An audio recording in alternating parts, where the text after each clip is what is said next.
Hey everybody, it's Susan with Susan Monroe Art, and today I'm doing a type of video that's totally different from anything I've done before.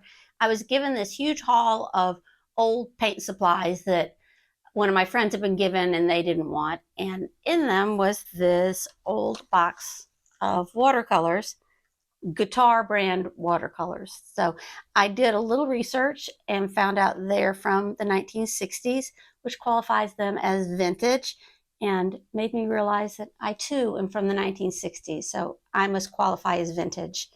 So we're going to see how these vintage watercolors hold up to a big test. I'm going to do a very realistic painting with them and see how they compare to my nice Winsor and Newton professional paints that I always use. And I'm going to tell you, the result was shocking to me. I'm not going to say shocking good or shocking bad, but wow. So I hope you'll watch the rest of the video and learn about these paints. I also was thinking, don't a lot of people have old paints like this just stuck around their house somewhere? Are they still good or not? So this might help answer that question as well. So if you like this video or any of my videos, I hope you'll give it a thumbs up and then think about subscribing to my channel. And if you click the bell icon, you can be notified whenever I put out other videos. And if you leave a comment, I'll answer it. Ask me any questions you want. I love that. Any interaction you can do with my video just helps it be picked up by YouTube, and then more people get to see it, and I get to share my love of watercolor with more people. So that being said, let's get busy trying out the guitar watercolors. Okay, there are 18 colors in the set, and I've made a little graph of 18 squares. And I'm using my Princeton Aqua Elite brush, and I'm using a flat brush this time, not a pointed brush, not a round brush. And first thing I'm going to do, however, is clean out this white paint. And if you've never cleaned out your paints before, you get green in the yellow and things. It's super easy to do. Wet it. I've taken off some of that, and then just take a paper towel and wipe it out. Might have to do it more than once. It does waste some of your paint, but that's the price you pay. And that you're seeing that's purple there is actually the bottom of the pan. So I'm going to do the white, even though I don't think it'll show up, just for the sake of being balanced here. Otherwise, I'll have a square that isn't filled in. Well, this looks pretty opaque. So there's one. This looks like a lemon yellow to me. And I'm going to try and lighten the color as it goes down the page. You can just see the different shades it'll make.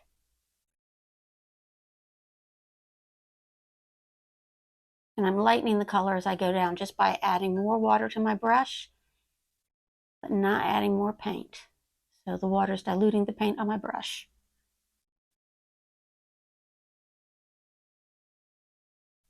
These are really painting well, considering how old they are. They're not hard. They're not so dried up that the water doesn't penetrate. Like me, I am not old and dried up yet either. So, hey, guitar paints, I feel ya.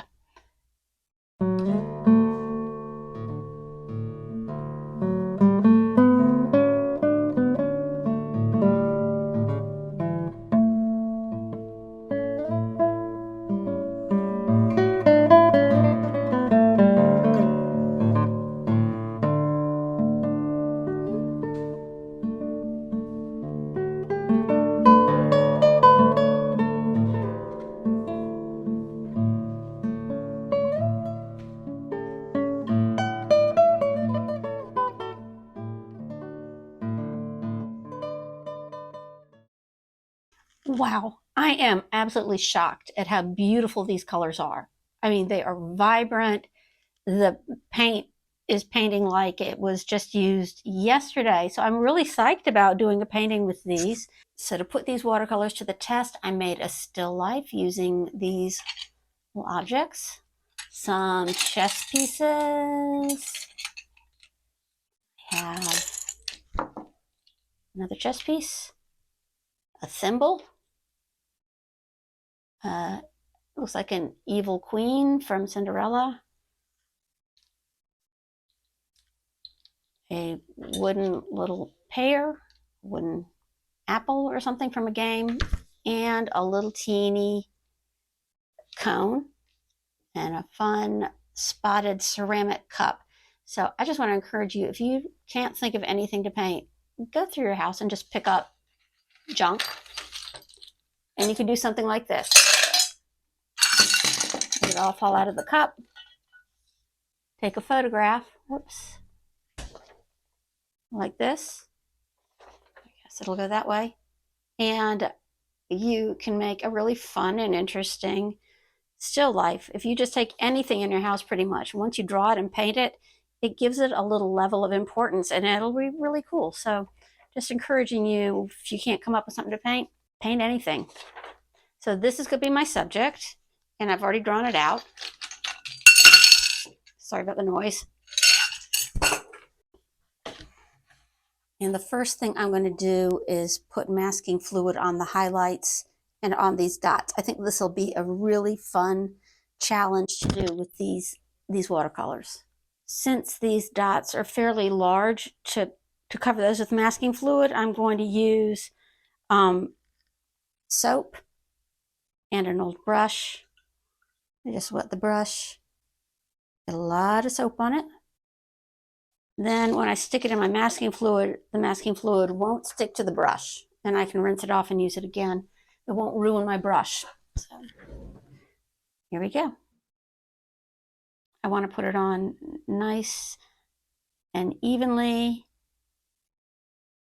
and, you know, fairly thickly, but you don't want it to be gloppy and in big puddles so it doesn't dry.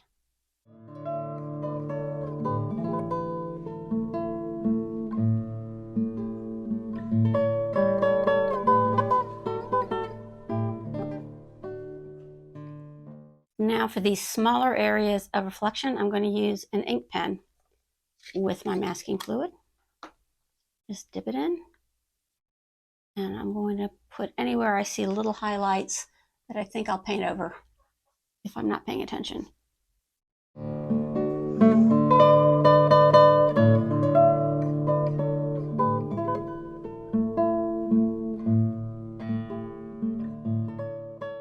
So I've marked out all my highlights now, and my masking fluid has dried. So I'm very curious to see how these paints work when I'm mixing them, blending them. Some of them seem really opaque. I don't know. It's always fun to try something new and see how it all works out. This could be a complete disaster, or it could end up to be something really cool. I'm just going to get going on it, and we'll see.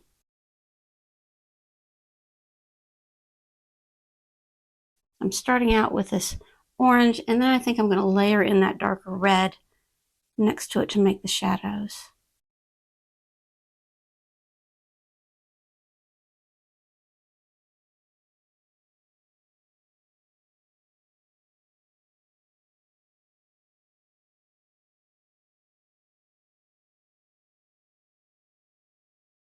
So I'm making a nice flat wash here by just adding paint to my brush and then pulling it across, not letting any edge dry before I touch it again.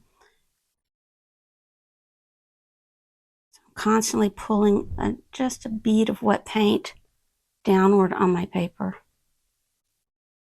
I see a few threads in this from my brush or maybe from the old paint.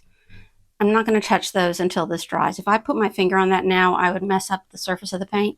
So if you see dry threads, pet hair, whatever in your paint, just let it dry and then you can brush it off. Don't mess with it while it's wet.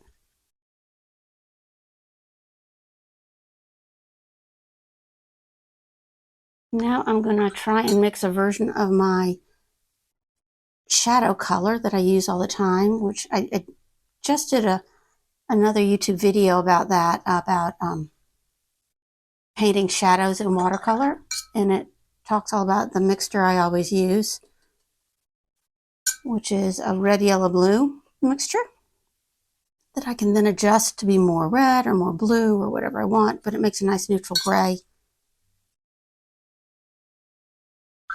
And I'm going to use that to make the shadow on the inside of the cup. But if you're interested in learning more about making watercolor shadows, I encourage you to go check out that video.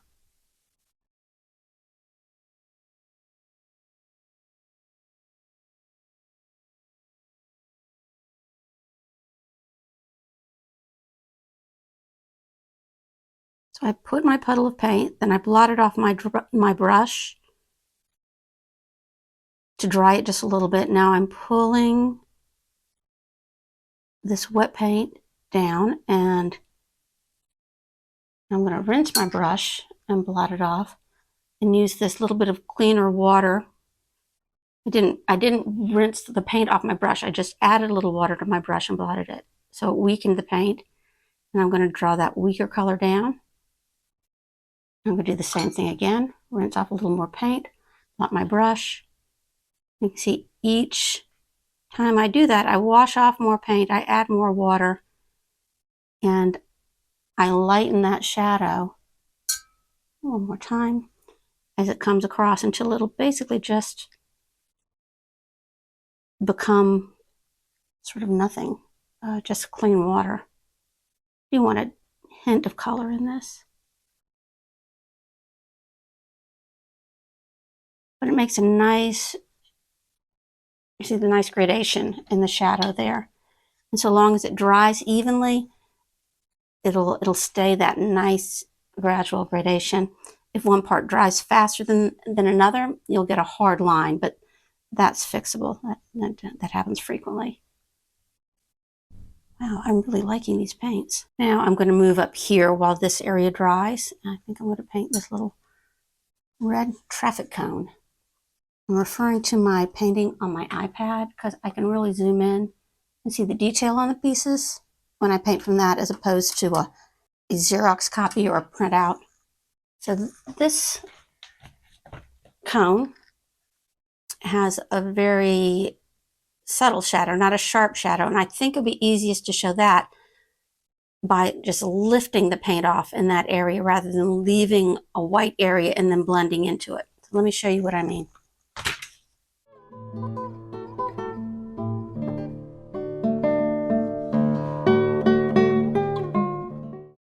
Okay, now I'm going to totally rinse my brush off. I'm going to dry it and use that dry area to lift off the paint right there. I don't need a bright white shadow, I just need a soft shadow. And that's going to at least start it for me. And there's the same look right in here where there's a curved area.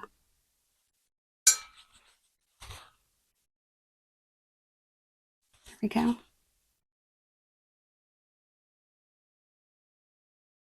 And I'm just lifting off places where I see a different shade of that paint. This edge has a lighter tone, right in here has a lighter color, and this edge has a lighter color. So sometimes it's just easier to lift the paint off rather than try and paint that little area separately. There we go. That's a good start on that. And I'm just going to move around between these other little items as I wait for everything to dry. Actually, on second thought, I think I'm going to work in the shadows before I paint these objects. I've very lightly indicated where the shadows are on my painting. I'm going to use my shadow mixture here. I think I'm going to add a little different blue, add what looks like it would be a cerulean blue. I like that color on a tablecloth or a white surface sometimes for my shadow, just to add that into the blue mix. I'll really water it down and start dropping in my shadows.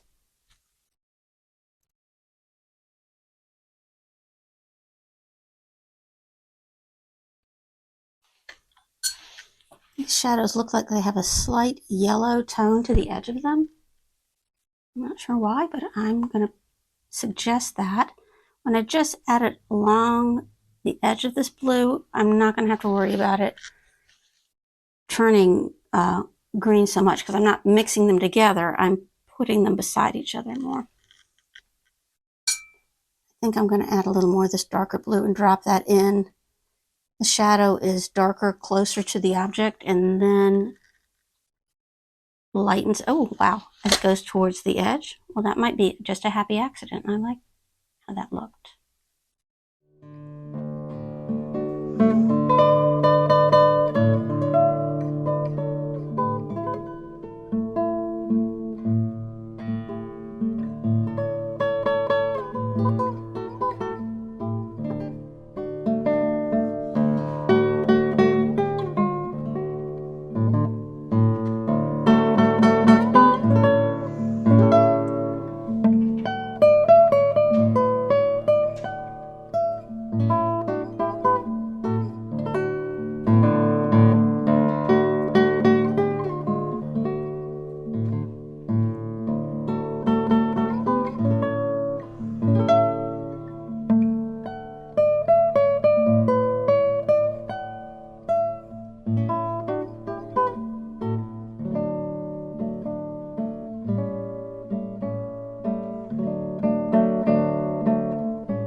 So you might have noticed in doing those shadows, I did a lot of wet and wet work, which means I wet the paper and then I put the paint in the wet paint into the wet paper, wet on wet.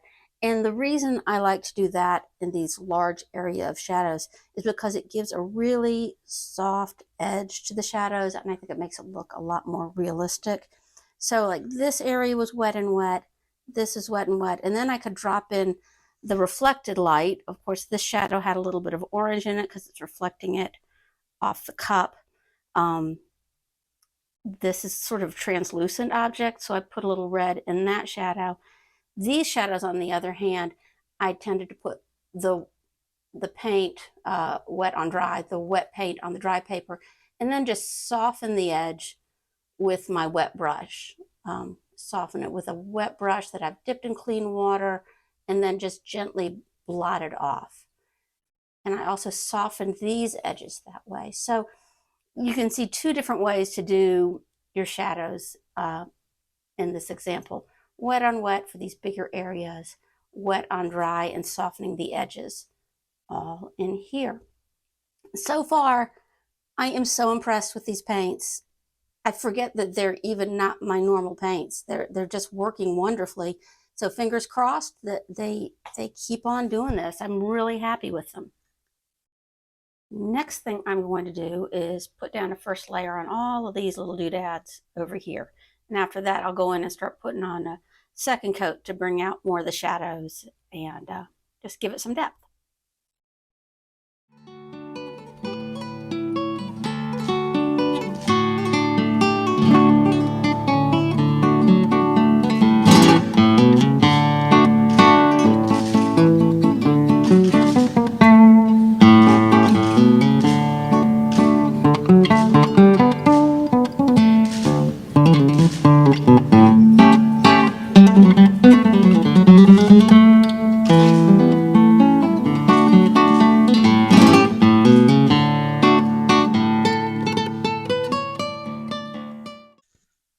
So these guitar paints keep on delivering. This looks great.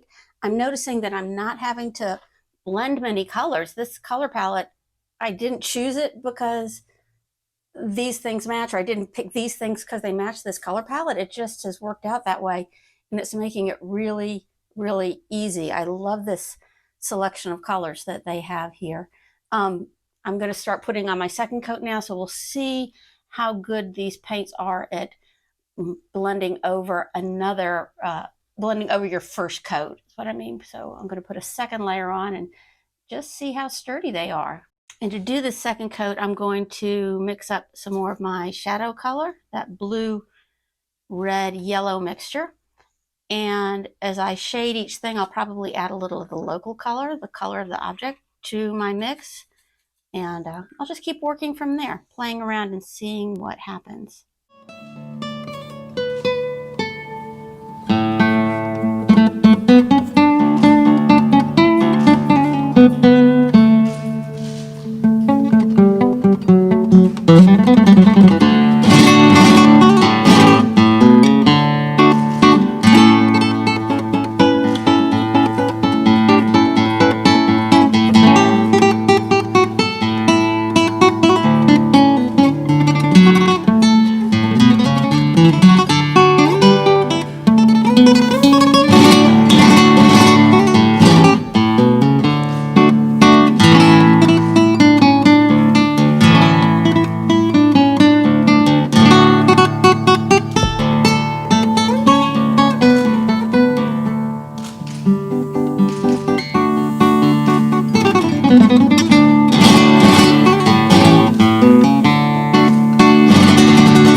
So I think that these guitar watercolors have passed my test with flying colors. I mean, they've been fun to paint with. They've done really well. I mean, the colors are so bright. I'm shocked. I'm really shocked at just how much I've enjoyed painting with these watercolors. They are definitely more opaque than the ones that I'm used to, which are generally Winsor and Newton, but it was fine. I really like painting with these. I could work on this more and more and more, but I'm just going to go ahead and take off the masking fluid and get down to finishing it, and then you'll be able to see what the finished piece looks like.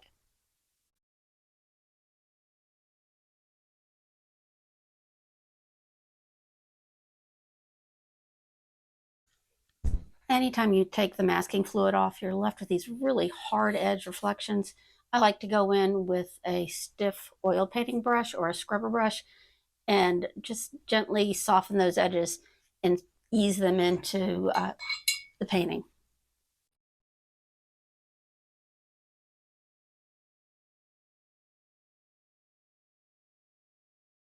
Now I've softened those shadows, but sometimes when you soften them, they lose a little of their brightness. So that's when I take a white jelly pen and I go back in and I can just put a little bit of highlight back in if I want to emphasize it a little more. For example, in this cup, these turned really gray. I don't want them that gray. I'll put a little jelly pen, just a touch, and whiten them up again. And here we have the finished piece.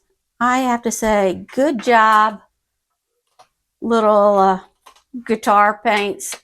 I think they did amazingly well, proving that vintage does not mean used up. So thank you for watching this. I hope that you'll please give it a thumbs up, that you'll subscribe to my channel and make a comment if you feel like it.